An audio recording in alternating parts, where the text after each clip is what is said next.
Welcome, listeners. Today we're diving into techniques for expressing preferences and needs in English. I'm excited to explore these essential language structures with you. Absolutely. We'll be covering key phrases for likes, dislikes, and needs. This will really help our listeners communicate more effectively in everyday situations. Let's start with expressing preferences. The simplest structure is I like, followed by a noun or verb with ing. For example, I like coffee or I like swimming. Great point. And for stronger preferences, we can use I love or I really enjoy. Like I love Italian food or I really enjoy watching movies. On the flip side, to express dislikes, we use I don't like or for stronger versions I hate. For instance, I don't like spicy food or I hate waking up early. Exactly. Now, what about expressing needs? The main structure here is I need or I need to, followed by a verb. Can you give us an example? Sure. You might say, I need a new phone or I need to buy groceries. It's a straightforward way to communicate requirements. Perfect. And for comparing preferences, we often use I prefer. Like I prefer tea to coffee, or I prefer reading books rather than watching TV. Those are great examples. Now, to illustrate how these phrases are used naturally, let's analyze a conversation between Sarah and Mike, two people who recently met. Sounds good. In their dialogue, Sarah asks Mike about his free time activities. Mike responds with, I really enjoy outdoor activities. I love hiking and cycling on weekends. That's a great use of enjoy and love. Sarah then expresses her preference for indoor activities, saying, I like reading and painting. I'm not a big fan of sports. Right, and later in the conversation, Mike expresses a need. I need to find a place where I can work remotely sometimes. This shows how naturally these phrases can be integrated into everyday chat. Absolutely. They also use these structures to discuss their work preferences. Sarah says, I'm definitely a morning person. I hate waking up late, while Mike counters with, I need at least 2 cups of coffee before I can function properly in the morning. This dialogue really showcases how these phrases help in expressing personal preferences and needs in a natural conversational way.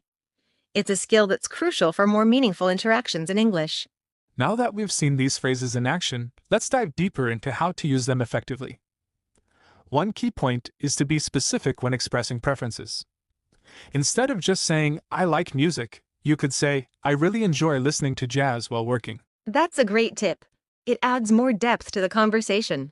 Speaking of which, it's also important to note that in English-speaking cultures, people often use softer expressions for dislikes.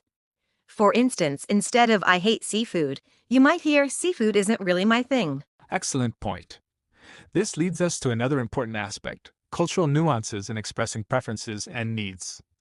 In many English-speaking countries, being overly direct can sometimes be perceived as impolite. Absolutely. For example, instead of saying I need this report by tomorrow, a more culturally appropriate way might be would it be possible to have this report by tomorrow? It's still expressing a need, but in a more polite, indirect way. That's so true. It's these subtle differences that can really enhance communication. Now let's look at how we can use these structures to compare preferences. For instance, I prefer coffee to tea in the morning, but I enjoy herbal tea in the evening. Great example. This structure allows for more nuanced expression of preferences.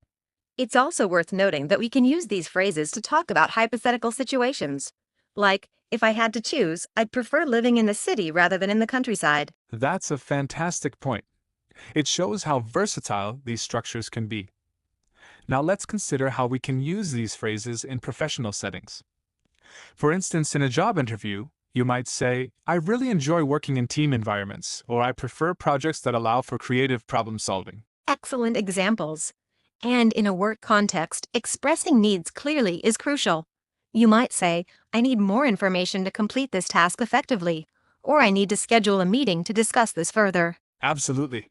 These phrases can be powerful tools in professional communication. Now let's talk about how to use these structures when giving opinions about experiences. For example, after trying a new restaurant, you might say, I really enjoyed the atmosphere, but I didn't particularly like the food. That's a great way to give balanced feedback. It's also worth mentioning that these structures can be used to talk about habits and routines. For instance, I prefer to exercise in the morning, or I need to check my emails first thing when I wake up. Absolutely, these structures are incredibly versatile. Now let's delve into how Sarah and Mike use these phrases to discuss their reading preferences. Sarah mentioned, I love mystery novels, showing a strong preference. That's right, and Mike's response was interesting too. He said, I find it hard to concentrate on books for too long. I prefer listening to podcasts or watching documentaries. This clearly expresses his preferences and indirectly states what he doesn't enjoy. Excellent observation. It's a great example of how we can express dislikes politely. Speaking of preferences, did you notice how they discussed their preferred work environments? Yes, I did. Mike expressed a need when he asked, Do you know any good cafes around here? I need to find a place where I can work remotely sometimes. It's a perfect example of using need in a practical context. Absolutely. And Sarah's response was equally informative. She said there's a great cafe called the Reading Corner, just 2 blocks from here. They have excellent coffee and free Wi-Fi. I don't like crowded places, and it's usually quite peaceful there. That's a great point. Sarah not only provided information, but also expressed her own preference for quiet places. It shows how we can naturally incorporate our likes and dislikes into a helpful response. Exactly. And did you catch how Mike followed up? He said, that sounds perfect. I hate noisy environments when I'm trying to work. It's a strong expression of dislike, which fits well in this context of sharing preferences with a new acquaintance. Yes, and it leads to a natural progression in their conversation. They then moved on to discussing meeting times, where Sarah said, I'm definitely a morning person. I hate waking up late and I'm most productive before lunch. That's a great example of how we can use these structures to describe our daily routines and preferences. Mike's response was equally illustrative. I'm the opposite. I need at least 2 cups of coffee before I can function properly in the morning. I prefer working in the afternoon and evening. This exchange really highlights how expressing preferences can lead to finding common ground or understanding differences. It's an essential skill for building relationships and avoiding misunderstandings. Absolutely. And it's worth noting how they resolved their different preferences.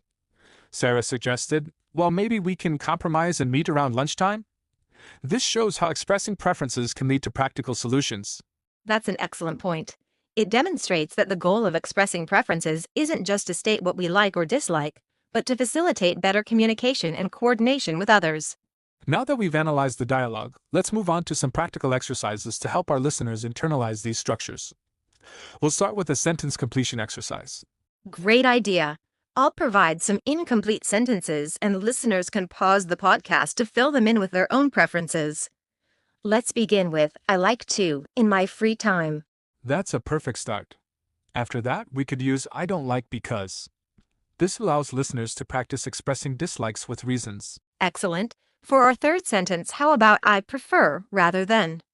This gives practice in comparing preferences. Good choice. And for our final sentence, let's use I need to this week. This helps listeners practice expressing immediate needs. These sentences cover a good range of structures. Now for our second exercise, we'll ask listeners to create a short dialogue expressing their own preferences and needs. Absolutely. They should aim to use at least 3 of the structures we've learned today. This will help them practice using these phrases in context. That's right. It's one thing to know the phrases, but using them naturally in conversation is the real goal.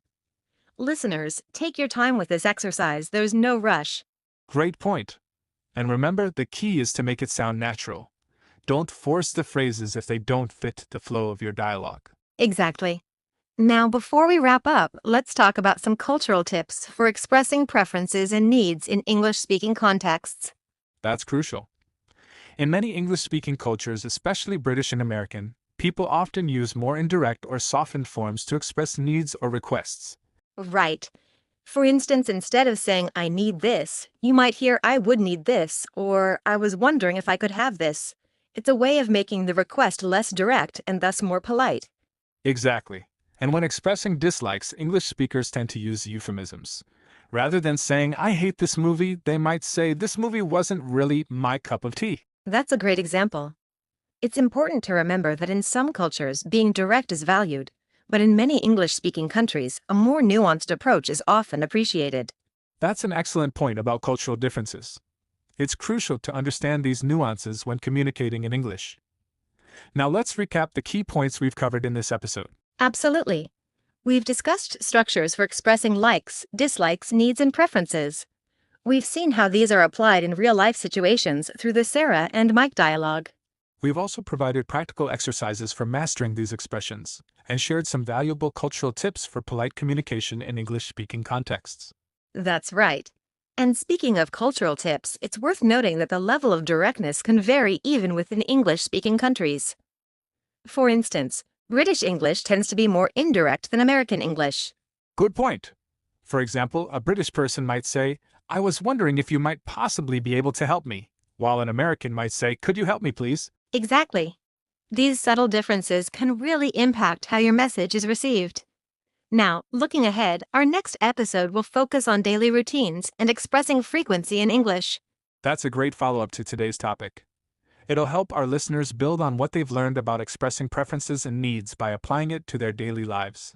Absolutely. We encourage all our listeners to practice the structures we've covered today in their own conversations. Try expressing your likes, dislikes, and needs in English whenever you can. And remember, the key to mastering these phrases is using them in context. Don't be afraid to make mistakes, they're a natural part of the learning process. Well said. Before we wrap up, do you have any final tips for our listeners? Yes, I'd encourage everyone to be aware of their tone when using these phrases. Even if you're using the correct words, your tone can significantly impact how your message is received. That's an excellent point. Tone is indeed crucial, especially when expressing dislikes or needs. It's part of that cultural sensitivity we discussed earlier. Exactly. Well, it looks like we've covered a lot of ground today. Thank you all for listening. We hope you found this episode helpful in your English learning journey. Yes, thank you everyone. Keep practicing, and we'll see you next time for our discussion on daily routines and expressing frequency in English. Until then, keep exploring, keep learning, and keep diving deep into the English language.